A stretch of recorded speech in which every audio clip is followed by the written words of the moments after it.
This is the Dollemore Daily, and I'm Jesse Dollemore. We have a radical Supreme Court, an activist Supreme Court, a 6-3 Supreme Court. So it should tell you something that the Supreme Court that doesn't respect women's right to choose, women's right to reproductive health care, that when that Supreme Court rejects Donald Trump's bid to keep his documents secret relative to the insurrection, when that court rules against him, save one most radical member in Clarence Thomas, it should tell you something. That Donald Trump, the same thing I've been saying, listen, I know I seem like the type to toot his own horn a lot. It is something I try not to do, but I'm tooting my horn.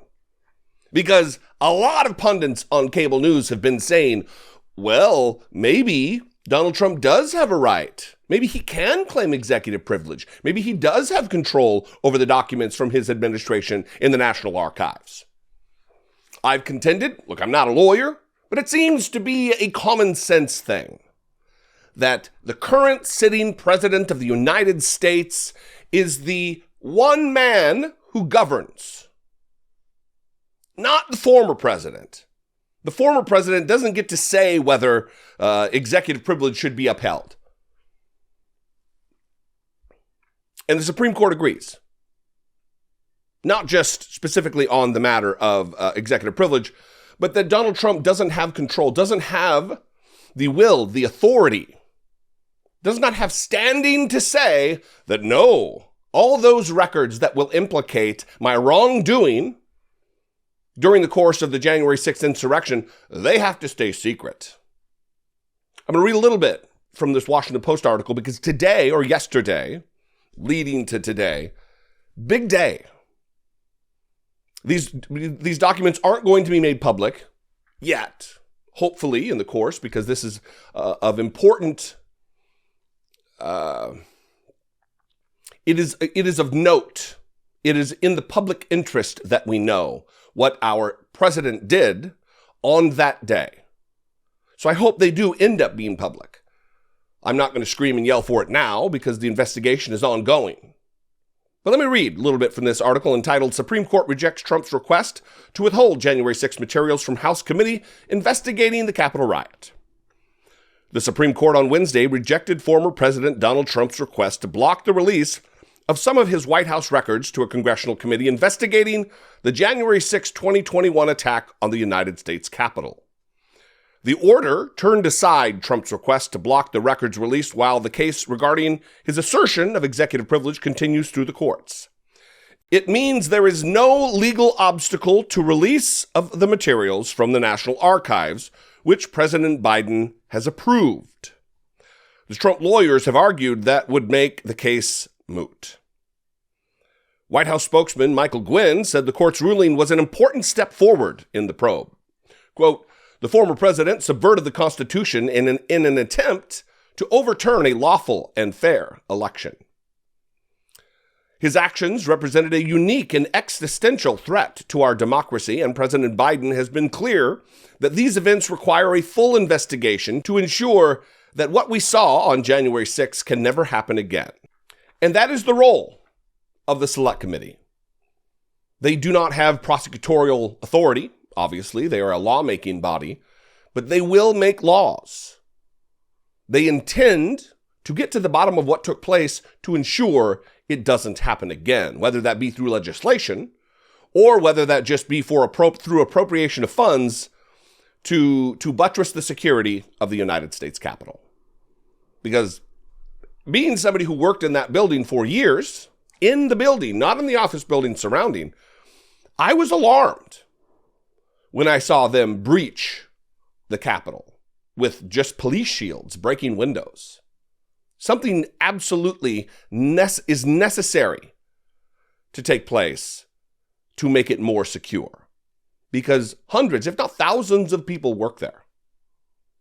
Millions of tourists roam the halls every year. It needs to be a place of safety. It needs to be restored as the temple of our democracy, as a building of note and worth, not to be literally shit in by Confederate flag-wielding maniacs.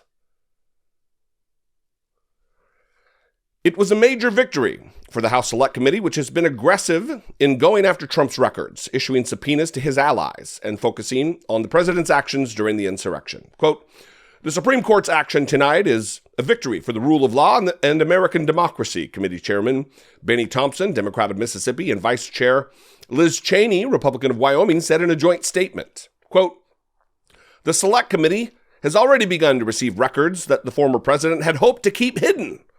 Our work goes forward to uncover all the facts about the violence on January 6th and its causes. The records will be released to the committee and not to the public, as I said." Now listen, I got two more paragraphs here, but let me, and there's a whole bunch more in this article. You should read it from the Washington Post. Just on a getting on the ground level, this, not some 30,000 foot view, but right on the ground. Why would Donald Trump, why would anybody who witnessed what took place, a violent attempted overthrow of the United States government, a failed coup, why would they forbid the release of documents that might shine a light on what took place? Unless they share some level of complicity. Unless they're involved, why would you want to keep documents secret? And that is where we stand. And they are no longer going to be hidden from public view, or at least initially from the view of the investigators. It should alarm you. The last two paragraphs here, the Supreme Court's order, with only Justice Clarence Thomas noting dissent, did not provide detailed reasoning for rejecting the former president's application, nor did Thomas explain why he would have granted the request. Neither is uncommon when the court is addressing an emergency motion. Shocking, not shocking, that's hopefully I'm laying on the sarcasm pretty thick because I mean to. It's not shocking, in fact, that Clarence Thomas would want to rule for Donald Trump, because his own wife was involved in the insurrection and funding for the bringing of buses to bring rioters to the scene. His wife is involved, thick as thieves, with these criminals, with these seditious conspirators. He needs to be removed from the bench.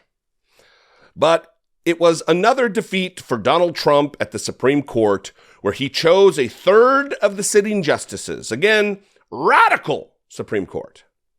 The former president said in the past he is disappointed in the high court, and some of the justices lack guts.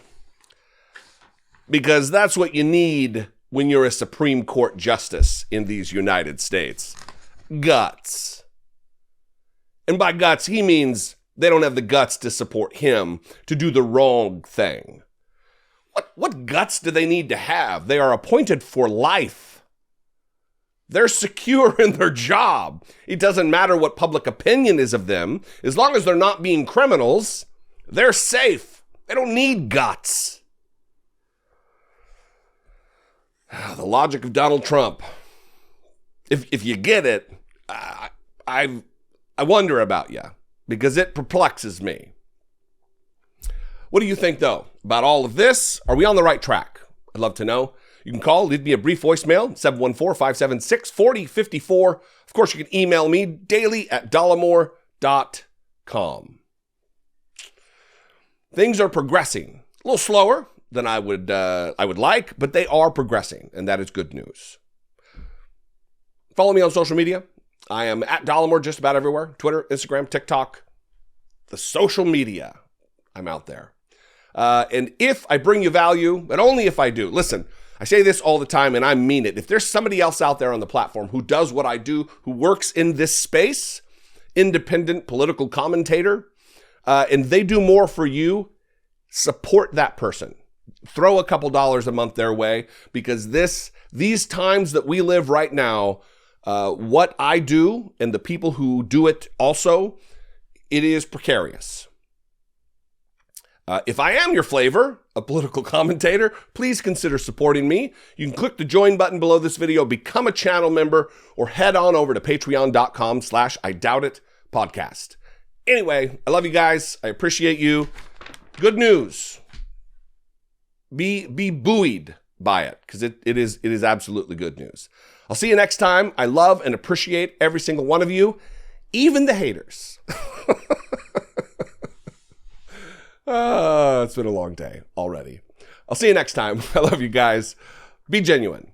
Take care of one another.